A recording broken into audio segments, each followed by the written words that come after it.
Sebelum tahun 1979, Israel dan Iran bukanlah musuh.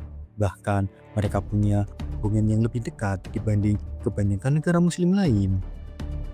Di bawah kepemimpinan Shah Muhammad Reza Pahlavi, Iran menjadi sekutu penting Israel di kawasan Timur Tengah. Hubungan ini dibangun atas dasar kepentingan strategis, ekonomi, dan militer.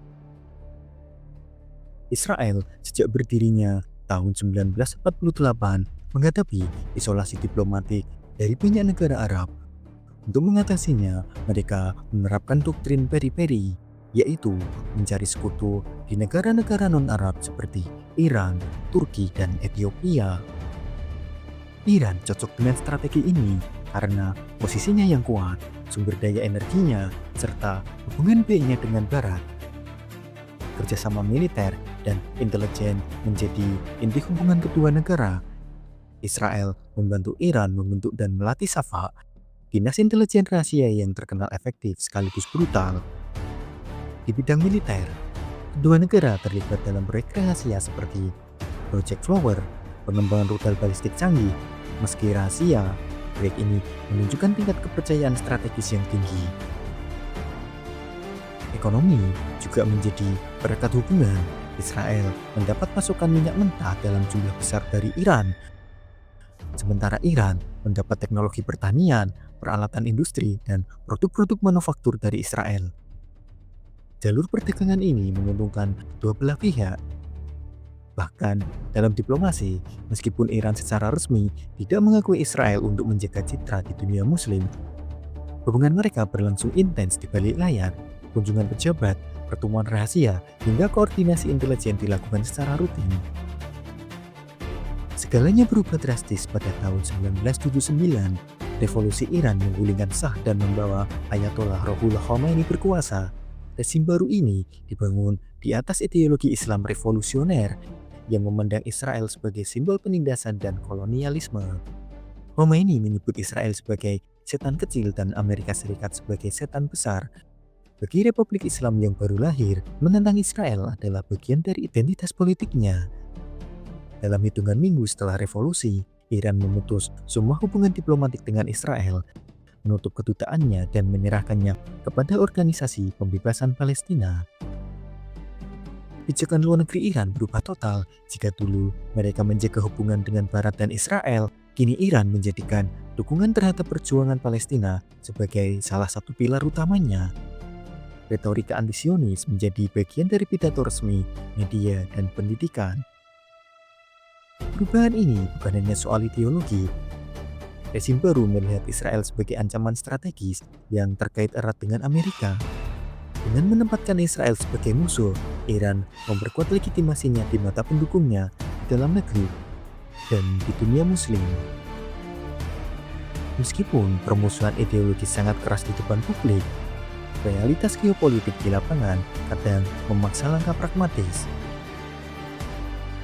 Hal ini terlihat jelas dalam Perang Iran dan Irak pada tahun 1980 sampai 1988. Ketika Irak di bawah Saddam Hussein menyerang Iran, Israel melihat peluang strategis. Irak dianggap sebagai ancaman lebih besar karena ambisi nuklirnya dan sikap anti-Israel yang keras. Maka Israel secara diam-diam memasuk senjata ke Iran, termasuk suku cadang pesawat tempur F-4 Phantom dan misil. Kesepakatan ini sering dilakukan melalui pihak ketiga dan operasi rahasia.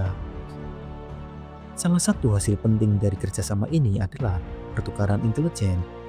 Iran memberikan informasi yang membantu Israel dalam operasi pemboman reaktor nuklir di Osirak di Irak pada tahun 1981. Operasi ini menghentikan program nuklir Irak untuk sementara waktu. Kerjasama ini menunjukkan bahwa meskipun secara ideologis berlawanan, Iran dan Israel pernah punya kepentingan yang selaras meskipun hanya sementara dan terbatas. Setelah perang dengan Irak berakhir, hubungan Iran dan Israel kembali memburuk. Iran fokus membangun jaringan aliansi non-negara yang bisa menekan Israel tanpa konfrontasi langsung. Strategi ini dikenal sebagai perang proksi. Di Lebanon, Iran mendukung pembentukan dan penguatan Hezbollah sejak awal 1980-an. Kelompok ini menjadi ujung tombak perlawanan bersenjata terhadap Israel di perbatasan utara. Iran memberikan pelatihan, senjata, dan dukungan finansial. Selain itu, Iran juga mendukung kelompok seperti Hamas dan Palestinian Islamic Jihad di Gaza dan di tepi barat.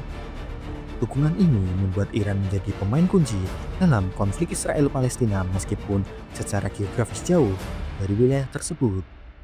Bagi Israel, kebijakan ini adalah ancaman langsung terhadap keamanan nasional. Setiap serangan roket dari Gaza atau Lebanon yang terkait dengan Iran dianggap sebagai bukti bahwa Teheran berupaya mengelilingi dan melemahkan Israel. Salah satu faktor terbesar yang memperdalam kebencian Israel terhadap rezim Iran adalah program nuklirnya. Israel khawatir bahwa teknologi nuklir Iran yang secara resmi disebut untuk tujuan damai sebenarnya ditunjukkan untuk membuat senjata nuklir. Kekhawatiran ini masuk akal mengingat retorika anti-Israel dari para pemimpin Iran dan dukungan mereka terhadap kelompok militan.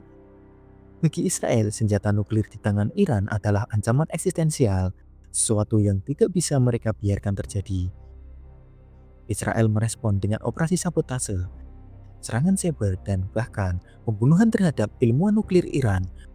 Beberapa fasilitas nuklir juga menjadi target serangan udara yang diduga dilakukan Israel. Eskalasi ini membuat hubungan kedua negara semakin penuh permusuhan. Konflik Israel dan Iran tidak berdiri sendiri. Amerika Serikat adalah sekutu terdekat Israel dan kebijakannya sering sejalan dengan kepentingan Israel dalam menekan Iran. Sanksi ekonomi, embargo senjata, dan tekanan diplomatik terhadap Iran sebagian besar lahir dari kerjasama Washington dan Tel Aviv. Selain itu, normalisasi hubungan Israel dengan negara-negara Arab melalui Abraham Accord semakin mempersempit ruang manuver Iran di kawasan. Iran kini menghadapi koalisi yang lebih luas yang mencakup Israel dan beberapa negara Arab yang dulunya juga memusuhinya. Hubungan Israel-Iran adalah contoh nyata bagaimana politik internasional bisa berubah total dalam waktu singkat. Dari sekutu dekat di era Shah, mereka berubah menjadi musuh ideologis dan strategis sejak 1979. Permusuhan ini tidak hanya didorong oleh retorika, tapi juga oleh konflik kepentingan yang nyata, mulai dari dukungan Iran terhadap kelompok militan, ambisi nuklir, hingga perebutan pengaruh di Timur Tengah. Selama kedua negara mempertahankan posisi kerasnya, perdamaian tampaknya akan sulit tercapai, dan di tengah dinamika geopolitik yang terus berubah, konflik ini akan tetap menjadi salah satu poros ketegangan utama di kawasan.